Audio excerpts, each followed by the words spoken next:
इस लेक्चर में हम बात करेंगे किस तरीके से हम दूसरे फॉर्मेट की फाइल्स को इसके अंदर, जो कि लेयर बेस्ड हमारे पास फाइल्स होंगी, किस तरह से हम उसके अंदर इंपोर्ट कर सकते हैं आफ्टर इफेक्ट के अंदर और फिर उनको एनिमेट कर सकते हैं। इसमें मेरे पास मेजरली तो पीएसडी फाइल होती है जो कि फोटोशॉप फाइल है, क्योंकि उसमें आपके पास डिफरेंट लेयर्स के अंदर चीज़ें होती हैं और आपके पास आफ्टर इफेक्ट में ये कंट्रोल है कि आप उन लेयर्स को अलग अलग ट्रीट कर सकें, अलग अलग तरीके से एनिमेट कर सकें या फिर अलग अलग इफेक्ट भी उन पर अप्लाई कर सकें। इसके साथ साथ अगर हम इलस्ट्रेटर की बात करें तो उसमें भी आपके पास बेसिकली तो वेक्टर बेस्ड सॉफ्टवेयर होता है, लेकिन उसमें भी आपके पास लेयर्स में चीज़ें होती हैं। ये आपके पास बड़ी अच्छी ऑप्शन है, लेकिन ये उन लोगों के लिए ज़्यादा यूज़फुल है जो कि फोटोशॉप या फिर इलस्ट्रेटर यूज़ कर सकते हैं। अगर आपको बेसिक भी पता है और अगर आप इसको आफ्टर इफेक्ट पे एनिमेट करना चाहें तो जस्ट आपके पास फाइल लेयर्स में होनी चाहिए, जो कि एक डिज़ाइनर भी करके आपको दे सकता है और फिर आप उसको इजीली अपने पास आफ्टर इफेक्ट में सेपरेटली ट्रीट करके एनिमेट कर सकते हैं। आइए इसको प्रैक्टिकली करके देखते हैं। तो इस वक्त आप जो ये फाइल इस वक्त अपनी स्क्रीन पे देख रहे हैं, ये एक इसकी ओरिएंटेशन, इसका डिस्प्ले भी थोड़ा सा डिफरेंट है, क्योंकि ना ही ये इस वक्त एडोबी प्रीमियर प्रो खुला हुआ है, ना ही आफ्टर इफेक्ट है, बल्कि ये एक फ़ोटोशॉप खुला हुआ है मेरे पास और इसके अंदर ये फ़ाइल है। इसमें भी आपके पास इस तरह से लेयर्स हैं। अगर आप चाहें तो फर्दर ग्राफिक डिज़ाइनिंग का जो कोर्स है उसमें जाके फ़ोटोशॉप भी सीख सकते हैं और इसमें भी आपके पास इसी तरह से लेयर्स में फ़ाइल मौजूद होती हैं। अगर हम किसी भी लेयर को इधर ऑफ़ करके देखें तो आपको नज़र आएगा कि किस लेयर के अंदर क्या है, या फिर जिस तरीके से भी आपने इनको यहाँ पे अरेंज किया होता है उस तरह से ही आपके पास ये चीज़ें आ रही होती हैं। मेरे पास ये बड़ी ज़बरदस्त कमांड मौजूद है कि मैं इसको अपने आफ्टर इफेक्ट के अंदर इसी तरह से लेयर्स में ले आऊँ और लेयर्स को मैं कंट्रोल कर सकता हूँ, कौन सी लेयर मुझे पहले चाहिए, कौन सी बाद में चाहिए, ये आपके टोटली कंट्रोल में होगा। और उन लेयर्स पे इंडिविजुअल एनिमेशंस, इंडिविजुअल इफेक्ट्स या कोई भी प्रीसेट आप अप्लाई कर सकते हैं। तो अगर आप फोटोशॉप जानते हैं तो आपके लिए प्लस पॉइंट है, और अगर आपको नहीं भी पता तो एटलीस्ट आपको इतना आइडिया हो चुका है प्रीमियर में भी और आफ्टर इफेक्ट में भी किस तरीके से आप इन फाइल्स को हैंडल करते हैं, क्योंकि आपके पास ये सेपरेट लेयर्स में आएंगी। अब इस फाइल को हम इंपोर्ट करते हैं अपने पास आफ्टर इफेक्ट में। मैंने डबल क्लिक किया और यहाँ से बैनर एनिमेशन, यहाँ पर जो ऑप्शन आपको मेन रखनी है इस वक्त फुटेज कंपोजिशन के अलावा third option composition written layer sizes, तो ये आपको सेपरेटली लेयर में देगा और उसके साइजेस को भी रिटेन रखेगा। मैं यहाँ से ये ऑप्शन सेलेक्ट करूँगा और इसको यहाँ से ओके करूँगा। तो आप देख सकते हैं कि उसने उसको एज अ सेपरेट एसेट या फाइल, जिस तरह हमारे पास वीडियो या इमेज आती है उस तरह से इंपोर्ट नहीं किया, बल्कि उसने इटसेल्फ एक कंपोजिशन की सूरत में उसको यहाँ इंपोर्ट किया है और ये आइडिया मुझे इसके आइकन से हो गया है। अगर मैं इसको डबल क्लिक करूँ यहाँ पर तो आप देख सकते हैं कि आपके पास वही फाइल इसी तरह से लेयर में आ चुकी है। फ़र्क सिर्फ इतना है कि वहाँ पर आपने इसको चेंज किया हुआ था, एडिट किया हुआ था, जिस तरीके से आपने इसको डिज़ाइन किया हुआ था। यहाँ पर आपके पास वो कंट्रोल तो नहीं होंगे कि आप उसको चेंज कर सकें डिज़ाइन को, लेकिन आप उसको मैनिपुलेट ज़रूर कर सकते हैं। आप उसमें इफ़ेक्ट्स, एनिमेशन वगैरह ऐड कर सकते हैं। फ़ोटोशॉप यूज़र चाहें तो फ़ोटोशॉप के अंदर ही लेयर्स को मर्ज करके यहाँ पे ला सकते हैं, क्योंकि आपने डिसाइड कर लिया होता है कौन सी लेयर को आपने इंडिविजुअल एनिमेट करना है। बहुत सारी लेयर्स हो सकती हैं। आप देख रहे हैं कि छोटे-छोटे ये जो एलिमेंट्स, ये पार्टिकल्स हैं, या फिर आपके पास इस तरह के लेंस फ्लेयर हैं या किसी चीज़ का डिफरेंट शेड है, तो वो अलग-अलग लेयर हो सकता है। आपके पास यहाँ पर उनको सँभालना भी थोड़ा मुश्किल हो सकता है। सेकेंडली ये है कि बाज़ दफ़ा आपको उनकी सेपरेटली ज़रूरत भी नहीं होती, तो आप उनको लेयर्स को फ़ोटोशॉप से ही मर्ज करके यहाँ पर लेकर आ सकते हैं। फर्दर आप यहाँ पे देख सकते हैं कि अगर मैं किसी भी लेयर को इनेबल डिसेबल करके देखूँ तो मुझे बखूबी आइडिया हो जाएगा कि किस लेयर के अंदर क्या है। आप देख रहे हैं कि ये इसमें योर लोगो हेयर, इस तरह की ऑप्शंस आपके पास, ये आपके पास इंस्टाग्राम, फेसबुक के हैंडल्स आ रहे हैं, उनकी ऑप्शन है, और उसके अलावा आपके पास सारी चीज़ें इस तरह से मौजूद है बैकग्राउंड समेत। तो अब हम क्या करते हैं, हम मेजरली इसमें 3 चीज़ों को फ़ोकस करते हैं जिनको हमने एनिमेट करना है, और जिसमें हम इस इमेज को कर सकते हैं, इस टेक्स्ट को जो कि काफ़ी इस वक्त ख़ासा मतलब बड़ा टेक्स्ट है और मेन टेक्स्ट है इस वक्त, और हमारे पास ये जो इनके बाकी हैंडल्स आ रहे हैं। आप देख सकते हैं ये इस वक्त हमारे पास थोड़े से ज़रा ब्लैक हैं। इसको अगर हम यहाँ पर इन्वर्ट कर दें, हमें सबसे पहले इसको देखना पड़ेगा ये कौन सी लेयर है। हम यहाँ से भी अंदाज़ा लगा सकते हैं। हमने यहाँ पर उसके ऊपर क्लिक किया तो उसने यहाँ पर कंपोजिशन में ऑटोमेटिकली इसको सिलेक्ट कर दिया। और फर्दर वेरीफाई आप इस तरह भी कर सकते हैं। एक तो आपके पास यहाँ पर ये इसको आपको बता भी रहा है ट्रांसफॉर्मेशन के लिए कि आपको जो लेयर आपने सेलेक्ट की हुई है। सेकेंडली मेन जो मेरा तरीका होता है वो मैं इसको डिसेबल इनेबल करके कंफर्म कर लेता हूँ। अगर मैं चाहूँ इसके ऊपर एक इफेक्ट लगा दूँ जो कि इन्वर्ट है, ये इसके चैनल्स को इन्वर्ट कर देगा और इसका जो कलर है वो बिल्कुल ऑपोजिट हो जाएगा। पहले ब्लैक था, अब वो वाइट हो गया है। अब हम इनको एनिमेट करते हैं। हम डिसाइड कर लें कि हमें सबसे पहले कौन सी चीज़ लेकर आनी है। पहले पहले इसको एनिमेट इन करनी है। अगर हम फोकस टू गोल को पहले करें जो कि हमारा टेक्स्ट वाला पार्ट है, और इसको हम अभी सिंपल बेसिक एनिमेशन करते हैं। जस्ट हम इसकी पोजीशन को एनिमेट करते हैं और हम इसको स्क्रीन के राइट से इन करते हैं। मैं ये अभी से डिसाइड कर सकता हूँ कि मेरा आउट पॉइंट क्या होगा, क्योंकि मेरा आउट पॉइंट यही होगा जहाँ पर जाके फाइनली इसने अपने की फ्रेम पे प्लेस होना है। तो इस वक्त ये फोटोशॉप की फाइल है, ऑलरेडी वहाँ पर अलाइनमेंट प्लेसमेंट सारी हुई हुई है। तो इस दफ़ा मैं थोड़ा सा रिवर्स चलूँगा कि मैं अपना जो फाइनल पॉइंट है उसको पहले डिसाइड कर लूँगा जहाँ पे मेरी एनिमेशन आएगी। और ऑब्वियसली पोजीशन से मैं कर रहा हूँ क्योंकि मैंने अभी कहा था कि मैं इसको फ्रेम इन करूँगा। तो मैंने यहाँ पर की फ्रेम ऐड कर लिया जिसकी पोजीशन ये होगी। अब मुझे इसका स्टार्टिंग पॉइंट है वो डिसाइड करना है, और मैं यहाँ पर एक की फ्रेम यहाँ से ऐड कर सकता हूँ। फर्दर अगर मैं ये की फ्रेम ना भी यहाँ से मैन्युअली ऐड करता लेकिन उसकी पोजीशन को मूव करता तो वो की फ्रेम ऑटोमेटिकली ऐड कर लेता, क्योंकि आप अपनी एनिमेशन को यहाँ से ऑन कर चुके हैं। और आप देख रहे हैं कि इस वक्त एक लाइन भी आपके पास बन रही है जो कि बेसिकली इसके पाथ को डिफाइन कर रही है। और इस वक्त ये आपके मेन स्पेस वर्क एरिया से आउट है और ये दो की फ्रेम लग चुके हैं। पहले की फ्रेम की पोजीशन स्क्रीन से आउट है और जो दूसरी पोजीशन है वो पोजीशन है जो कि हमारा फाइनल पॉइंट होगा।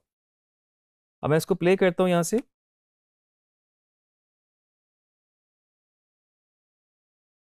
तो आपने उसको एक बेसिक सा एनिमेट कर लिया। ऑब्वियसली स्पीड बहुत स्लो लगी होगी हमें इसकी। हम अब इसको यहाँ पर फर्दर चाहें तो जूम इन कर लें, वही प्लस जिस तरह से हम प्रीमियर पे करते हैं, प्लस से जूम इन। और अब हमें और डिटेल नज़र आ रहा है। ये 1 सेकेंड, 2 सेकेंड, 3 सेकेंड, हम इसको 1 सेकेंड पे इस की फ्रेम को मूव कर सकते हैं। अब हमारी जो 5 सेकेंड की एनिमेशन थी वो बेसिकली 1 सेकेंड पर हो गई। होम प्रेस किया और उसके बाद ये आ गया। आप चाहें तो और कर सकते हैं। टोटली डिपेंड करता है कि आप किस तरह की इमोशन या किस तरह की फील अचीव करना चाह रहे हैं। बाज़ दफ़ा तो लिटरली फ्रेम्स, चंद फ्रेम्स के ऊपर की फ्रेम एनिमेट हुए होते हैं और वो कुछ फ्रेम के अंदर ही बिल्कुल आपकी एनिमेशन हो जाती है और जो कि खासा अच्छा भी लगता है। और फर्दर हम इसको ईज़ आउट, ईज़ इन वाले एलिमेंट भी देख सकते हैं। थोड़ी सी एनिमेशन आपकी स्मूथ हो जाएगी, रियलिस्टिक हो जाएगी। और इसको हम यहाँ से भी ईज़ आउट करते हैं। लेकिन अब आप देख रहे हैं कि अभी आपके पास ये चीज़ें भी सारी अपेयर हो रही हैं जो कि हमने डिसाइड किया है कि हम इसको बाद में लेकर आएंगे। आपके पास पूरी कमांड है कि यहाँ पर अगर आपके पास पहले ये आ गई चीज़ और ये जो दूसरी चीज़ें हैं जिसमें ये इमेज शामिल है, और इस वक्त मैं चाहूँ तो इस इमेज को टोटली इसको लेयर को ही आगे मूव कर दूँ। आप देख सकते हैं शुरू में आपके पास ये आ ही नहीं रहा, और अगर मैं इसके बाद इसको इन करना चाहता हूँ तो मुझे जिस तरह से मेरा जहाँ जहाँ CTI होगा उसके हिसाब से ही मैं इसको इन कर सकता हूँ। अगर मैं चाहता हूँ कि यहाँ से इन हो जाए, मैं थोड़ा सा इसको और साथ मिला लूँगा। और अब मैं यहाँ पर इसको एनिमेट करता हूँ। इस पे हम दो डिफरेंट चीज़ें अप्लाई करते हैं। हम इसको मे बी रोटेट भी करके देखते हैं और उसके अलावा हम इसको स्केल अप भी करते हैं छोटे से बिल्कुल। इसको फिर हम एकदम से आगे जूम इन कर लेंगे। और यहाँ पर भी मैं उसी अप्रोच से चलूँगा क्योंकि फाइनल पोजीशन इसकी डिसाइडेड है, यहीं पर इसने आना है। तो मैं इसको 10 फ्रेम पे एनिमेट करना चाहूँगा और यहाँ पर मैंने इसका स्केल और रोटेशन का की फ्रेम ऐड कर लिया। और फर्दर मैं इसके इस पॉइंट पर जो इसका पहला की फ्रेम है यहाँ पर की फ्रेम ऐड कर सकता हूँ। यहाँ पर मैं इसका स्केल बिल्कुल छोटा कर देता हूँ और इसका, इससे पहले मैं इसका एंकर पॉइंट को भी मूव कर दूँ जैसे कि इसके सेंटर में इसको जाना चाहिए। तो एंकर पॉइंट को मैंने इस दफ़ा टूल से पकड़ के सेंटर में कर दिया। अब मैं इसका यहाँ से स्केल डाउन करूँगा तो आप देख रहे हैं कि वो बिल्कुल उस जगह से गया है। और उसके बाद मैं यहाँ पर रोटेशन को भी की फ्रेम ऐड कर देता हूँ। और रोटेशन में इस वक्त इसके हाफ पे लेट्स सी 5 फ्रेम तक मैं इसको ये पॉइंट मैं यहाँ मूव कर सकता हूँ और ये इसकी फाइनल पोजीशन हो जाएगी। और यहाँ पर रोटेशन में मैं इसको कुछ इस तरह से इसकी डिग्रीज को भी या फिर मैं इसके जो साइकिल्स हैं उसको भी चेंज कर सकता हूँ। और ये इसको अगर हम प्रीव्यू करें स्पेस पर,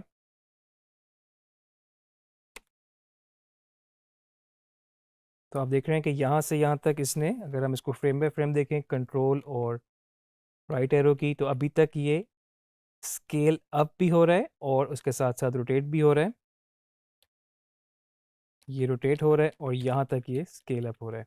अगर ये की फ्रेम हमारा यहाँ तक होता तो इस वक्त ये दोनों चीज़ें साथ साथ ही होती।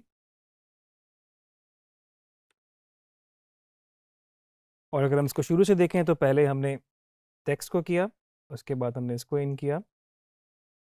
अब हम किसी तीसरी लेयर पे, तीसरी चीज़ पे इसको अप्लाई करते हैं। एक तो बेसिक ट्रांसफॉर्मेशन से आप बहुत अच्छी एनिमेशन क्रिएट कर सकते हैं, और इसके अलावा अगर अब हम इन चीज़ों पे करना चाहें, हमारे पास इस वक्त ये तीनों एक ही लेयर में, इसको मैं इस तरह से वेरीफाई कर सकता हूँ। अगर आपके पास वहाँ सेपरेट लेयर्स में होते, आपके पास इंडिविजुअल आते, और इनको हम इस तरह से ट्राई करते हैं कि हम इनको, चलें हम इनको फेड इन करके देख लेते हैं। उसके लिए भी हमारे पास यहाँ पर ट्रांसफॉर्म में ओपेसिटी की ऑप्शन मौजूद है जो कि बाय डिफ़ॉल्ट 100% है। की फ्रेम मैंने ऐड किया, और मुझे अगर इसको भी 10 फ्रेम करना है तो मैं कंट्रोल शिफ्ट राइट एरो की, एग्जैक्टली मेरा CTI प्ले हेड मेरा 10 फ्रेम आगे चला गया, और यहाँ पर भी मैंने की फ्रेम ऐड कर दिया जो कि 100% है। अभी दोनों जगह 100% है, लेकिन इस की फ्रेम पे जहाँ से स्टार्ट हो रहा है इसको मैं ज़ीरो कर दूंगा। तो यहाँ पर ओपेसिटी 0 है, और फ्रेम बाय फ्रेम अगर हम देखें तो ये आपका फेड इन होना शुरू हो गया। शुरू से देखते हैं हम, तीन चीज़ें हमने इसमें एनिमेट की। पहले हमारे पास टेक्स्ट आया, फिर ये इमेज, और इमेज के साथ ही हमारे पास ये चीज़ भी फेड इन हो गई जो कि हमने ओपेसिटी को एनिमेट करके किया। अगर आप इस स्टेज पे भी चाहते हैं कि ये इमेज आपके पास पहले पूरी अपेयर हो जाती, इसकी एनिमेशन पूरी होती, और बाद में ये फेड इन होता, तो आप जस्ट इन की फ्रेम्स को पकड़ के आगे मूव कर सकते हैं। और इसके अलावा अगर आप चाहते हैं तो आप अपनी पूरी लेयर को भी, इस लेयर को भी आगे मूव कर सकते थे, लेकिन आप साथ साथ देख लें कि इस प्ले हेड को, इस CTI को यहाँ पे रोकने का मकसद ये था एग्जैक्टली कि इसके साथ मैं इस की फ्रेम को सिंक कर लूँ, क्योंकि मैं चाहता हूँ इस पॉइंट से ये फेड इन होना शुरू हो। तो इस वक्त मेरे पास जो इमेज है, इसके बाद मेरे पास फिर ये एनिमेशन, इसके बाद ये इन हुई।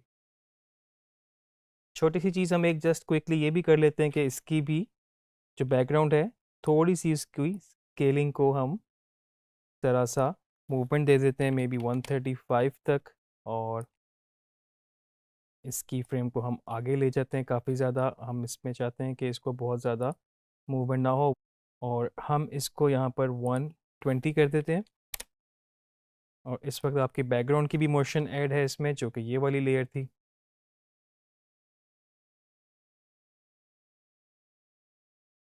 और फर्दर अगर आप चाहें कि आपका बैकग्राउंड थोड़ा सा जूम इन हो, थोड़ा सा जूम आउट हो, तो आप डिफरेंट जगहों पे की फ्रेम लगा के इसी तरह से स्केलिंग डिसाइड कर सकते हैं। ऑब्वियसली आप ये डिसाइड उस वक्त नहीं कर सकते कि आपको कितना परसेंटेज करना है।